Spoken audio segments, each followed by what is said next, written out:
I guess I just have to start. I've been pondering and flip-flopping back and forth on this. But yeah, here I am, content. But yes, this is something I've been thinking about over the past few days. And I've been meeting more and more people amplifying this message, that I now feel like I can't avoid it. So I prepared a few, let me cover myself up, be decent. I prepared a few highlights from a text I've been reading. This one is from Mbembe and all the West Africans who land on this. I know your criticisms, he went to Africa, season, whatever. But let's forgive him for that. This text is really helpful. And I'm calling it a reading for those who are stuck. So yeah, I think I'll just get into it and the kind of thing that evoked it. So yeah, this text and this reading is for people who feel stuck. I've been going around meeting people, been doing workshops, and the theme that comes in the asides, in the post-workshop as, what's the word for it? Measurement, evaluation, yes. Is that, man, we feel stuck, we don't know what we're doing here, why we're talking about these things, I don't want to talk anymore. I literally met someone yesterday who said that. So this video is for you, He's the traditional man who feels ashamed at the gap between that assertion and the lifestyle you live. The Christian feminist, and the guys who believe in the nation state, even as they feel the weight of the nation state upon them.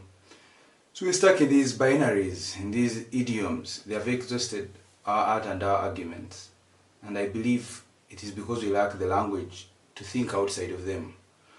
And that's why I turn to Achille Mbembe, I'll be reading my highlights of this text, African Modes of Self-Writing, that I think connect and can be a way to find the door in a room we have forgotten has one. And we'll begin with the first prison, the reading of our story and history as a simple tale of injury. Now for this I'll read Mbembe's text and I'll try to break it down because I know most of you are not familiar to this kind of verbiage and academic stuff. But it's really interesting. It's not a very long text, by the way. So yes, here's the text.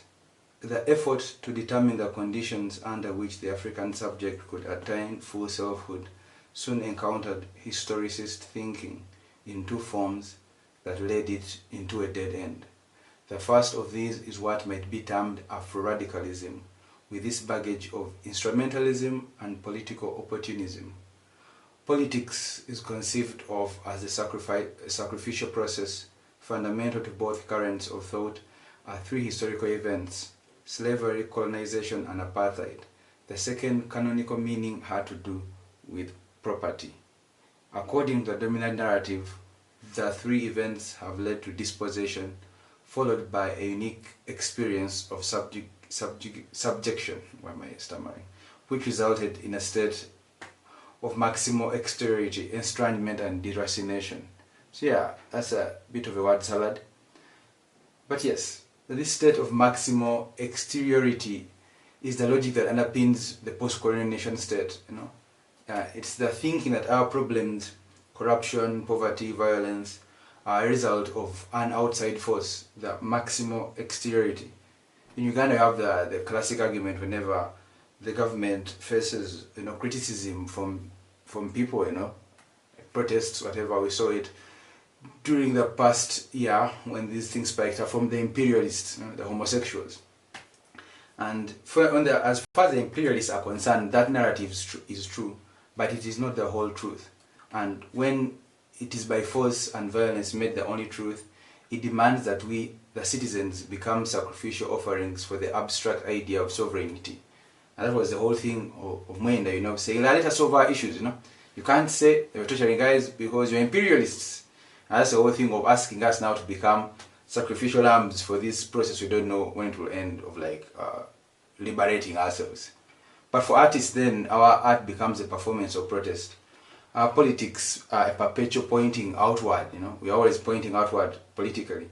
Then we become defined by dispossession and our creative agency is lost in the story of what was taken from us.